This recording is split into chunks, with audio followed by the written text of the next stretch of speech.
आध्यात्मिक ग्रंथों में आभा या तेज का जो उल्लेख मिलता है आत्मा, शरीर और मन की शक्तियों के प्रतीक के रूप में मिलता है। भले ही आधुनिक विज्ञान इसे ओरा बोलता है, आभा मंडल बोलता है, लेकिन भारतीय शास्त्रों में उसे ऊर्जा और चेतना का स्रोत माना है। दूर बाहर है, कोई बोलता है 3 फुट है, कोई कहता है 10 इंच बाहर है। तो जैसी आत्मा में शक्ति है उतना ही उसका बड़ा ओरा होता है, उतना ही तेज बाहर आता है। यह आभा आत्मा की दिव्यता और शुद्धता का संकेत है। कठोपनिषद आभा को आत्मा और ब्रह्म के बीच की ऊर्जा के रूप में वर्णित करता है। आत्मा ब्रह्म का प्रकाश है, आत्मा ब्रह्म ज्योतिर्मय, यह कठोपनिषद कहता है। तो शिव पुराण कहता है कि आभा को शिव की शक्ति का प्रतिबिंब कहा गया है। शिव की आभा संपूर्ण सृष्टि को प्रकाशित करती है। आभा को विष्णु के दिव्य स्वरूप का हिस्सा बताया गया है। विष्णु की आभा से भक्त का आभा मंडल भी शुद्ध और चमकदार हो जाता है। गरुड़ पुराण कहता है कि आत्मा की आभा कर्म और ध्यान के आधार पर बदलती रहती है।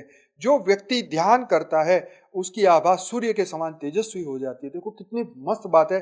तो ज्ञान, योग, सेवा और धारणा, इसके आधार पर हम जैसे जैसे इसकी प्रैक्टिस करेंगे हमारा ऑरा पावरफुल होगा।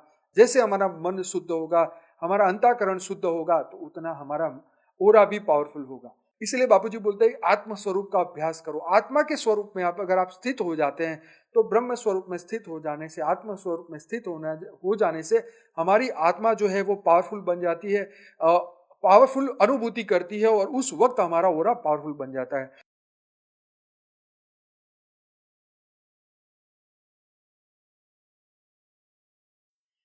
परम शांति, सभी का स्वागत है, परम परम स्वागत है बापूजी के इस YouTube चैनल पर। तो आज हम बात करने वाले ओरा के बारे में। तो ओरा, जिसे आप जानते हैं कि आभा मंडल कहा जाता है, तेज कहा गया है, आभा मंडल कहा गया है।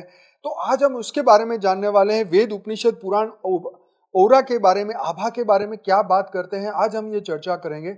और बने रहिए मेरे साथ, पूरा वीडियो देखिए, आपको बहुत कुछ सीखने को मिलेगा। तो भारतीय आध्यात्मिक ग्रंथों में आभा या तेज का जो उल्लेख मिलता है आत्मा, शरीर और मन की शक्तियों के प्रतीक के रूप में मिलता है। भले ही आधुनिक विज्ञान इसे ओरा बोलता है, आभा मंडल बोलता है, लेकिन भारतीय शास्त्रों में उसे ऊर्जा और चेतना का स्रोत माना है। तो वेदों में आभा का क्या उल्लेख है? तो ऋग्वेद कहता है कि आभा को आत्मा और परमात्मा के तेजस्वी स्वरूप का प्रतीक माना गया है। जैसे सूर्य जैसा पूरे संसार को प्रकाशित करता है, जैसे सूर्य पूरे संसार को प्रकाशित करता है, वैसे ही आत्मा का तेज शरीर को प्रकाशित करता है। तो जैसे मानते हैं ना, हमारे शरीर से कोई कहता है 1 फुट दूर बाहर है, कोई बोलता है 3 फुट है, कोई कहता है 10 इंच बाहर है। तो जैसी आत्मा में शक्ति है उतना ही उसका बड़ा ओरा होता है, उतना ही तेज बाहर आता है। व्यक्ति की आभा उसके कर्म और आत्मिक शक्ति का परिणाम है। तो ये भी यहाँ पे नोट करने वाली बात है। अथर्ववेद बोलता है कि शरीर की ऊर्जा, प्राण शक्ति और आत्मा के तेज का वर्णन मिलता है, जिसे बोलते हैं कि अपने तेजस्वी आत्मा का ध्यान करो। तेजोमय आत्मानम ध्यानेय। तो ये अपने तेजस्वी आत्मा का ध्यान करो। आभा को आत्मा का बाहरी प्रकाश बताया गया है, जो शरीर के आसपास ऊर्जा के रूप में प्रकट होता है। यजुर्वेद बोलता है कि आभा को वर्चस मतलब प्रकाशमय ऊर्जा के रूप में वर्णित किया गया है। आत्मा ही परम तेज है। तो आत्मा ही परम तेज है, यजुर्वेद कहता है। छांदोग्य उपनिषद कहता है कि आभा को आत्मिक ज्योति कहा गया है। उसका एक श्लोक भी है जिसका मतलब है कि उसकी आभा से सब कुछ प्रकाशित होता है। यह बताता है कि व्यक्ति का आभा मंडल उसके मन, आत्मा और विचारों की शुद्धता से प्रकाशित होता है। बृहदारण्यक उपनिषद बोलता है कि आत्मा के तेज को ज्योतिष्याम ज्योति मतलब प्रकाशों का प्रकाश कहा गया है। फिर से वो शब्द यूज करूंगा, ज्योतिषाम ज्योति मतलब प्रकाशों का प्रकाश। बहुत सुंदर। जहां न सूर्य है, न चंद्र है, न तारे, वहां केवल आत्मा का तेज है। एक श्लोक में बताया गया है बृहदारण्यक उपनिषद में। यह आभा आत्मा की दिव्यता और शुद्धता का संकेत है। कठोपनिषद आभा को आत्मा और ब्रह्म के बीच की ऊर्जा के रूप में वर्णित करता है। आत्मा ब्रह्म का प्रकाश है, आत्मा ब्रह्म ज्योतिर्मय, यह कठोपनिषद कहता है। मांडुक्य उपनिषद कहता है कि तुरीय अवस्था में व्यक्ति की आभा दिव्यता को प्रकट करती है। मुख्य संदेश यह है कि ध्यान और योग के माध्यम से आभा मतलब ओरा शुद्ध और तेजस्वी बनता है। पुराणों में आभा का क्या वर्णन है? तो शिव पुराण कहता है कि आभा को शिव की शक्ति का प्रतिबिंब कहा गया है। शिव की आभा संपूर्ण सृष्टि को प्रकाशित करती है। व्यक्ति की आभा उसकी ध्यान और व्यक्ति के अनुसार बदलती है। भागवत पुराण कहता है कि आभा को भक्त की पवित्रता और भगवान की कृपा का परिणाम कहा गया है। उदाहरण के तौर पे प्रहलाद की आभा भगवान विष्णु की भक्ति का प्रतीक बताया गया है। गरुड़ पुराण कहता है कि आत्मा की आभा कर्म और ध्यान के आधार पर बदलती रहती है। जो व्यक्ति ध्यान करता है उसकी आभा सूर्य के समान तेजस्वी हो जाती है। देखो कितनी मस्त बात है कि आभा मंडल बदलता है, आभा बदलता है, ओरा बदलता है।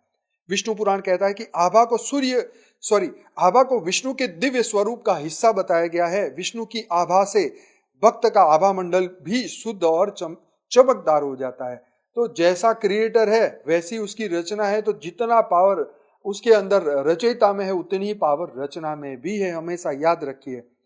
तो आभा और ओरा की प्रकृति और प्रभाव। तो आभा का जो 7 स्तर बताया भारतीय शास्त्रों में, आभा को प्राण मतलब जीवनी शक्ति, चित्त, मन के 7 स्तर से संबंधित बताया गया है। ये स्तर ध्यान, प्राणायाम और योग से संतुलित होते हैं। आभा और कर्म।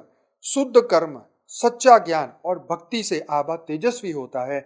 बुरे विचार और कर्म से आभा धूलित हो जाता है, मतलब डाउन हो जाता है, खराब हो जाता है। ध्यान और योग का प्रभाव। नियमित ध्यान और योग से आभा का शुद्धिकरण होता है। व्यक्ति की आभा उसकी ऊर्जा और चेतना को प्रतिबिंब करती है। तो जितना आप ओरा को पावरफुल बनाना चाहते हैं, इतना आपको ध्यान और योग करना पड़ेगा, तभी आप अपने अंदर वो पावर उजागर करेंगे। आभा का जो स्रोत, तो आभा का जो आत्मा की दिव्यता और ब्रह्म से जुड़ने का जो माध्यम है, यह आत्मा की शुद्धता, ज्ञान और ऊर्जा को दर्शाती है। तो यह आभा का स्रोत है। ध्यान, भक्ति और सच्चे कर्म से आभा तेजस्वी और प्रभावशाली बनती है। दिव्य आभा किसके होते हैं? तो ऋषि, योगी और भक्त की आभा उसके आत्मज्ञान और तपस्या के कारण दिव्य होते हैं। आभा आत्मा की दिव्यता और आत्मिक ऊर्जा का प्रतीक है। इसे शुद्ध और तेजस्वी बनाना ही आत्मा के विकास का मार्ग है। तो जो हम ओरा बोलते हैं कि ओरा को लॉक कैसे करें, पावरफुल कैसे बनाएं, तो ये हमारे मन, बुद्धि और संस्कारों के ऊपर है, प्रारब्ध के ऊपर है। जब प्रारब्ध हमारे सामने आता है, कर्म बंधन सामने आता है, तो अगर हम ज्ञानी नहीं है, हम योगी नहीं है, हम पावरफुल नहीं है, तो हम उसके आधार पे हमारी मन की स्थिति बदलती जाएगी और इसी के आधार पर जो है हमारा ओरा डाउन हो जाएगा, क्योंकि हमने उसको पावरफुल बनाना सीखा नहीं, हमने अपने आप को रिचार्ज करना सीखा नहीं। तो ज्ञान, योग, सेवा और धारणा, इसके आधार पर हम जैसे जैसे इसकी प्रैक्टिस करेंगे हमारा ओरा पावरफुल होगा। जैसे हमारा मन शुद्ध होगा, हमारा अंतःकरण शुद्ध होगा, तो उतना हमारा ओरा भी पावरफुल होगा। तो ये हमारे मन की स्थिति के ऊपर, दिन भर जितना भी हमारी पावरफुल स्टेज अगर जितनी रहती है, तो उस वक्त हमारा ओरा पावरफुल रहता है। अगर हम निम्न कोटि के विचारों में फंस जाते हैं, बुरे वैर द्वेष वासनाओं के विचार में फंस जाते हैं, तो हमारा ओरा भी डाउन हो जाता है, श्रिंक हो जाता है। तो ये सब कुछ हमारे विचारों के ऊपर है, हमारे मन की स्थिति के ऊपर है, हमारे ज्ञान की स्थिति के ऊपर है।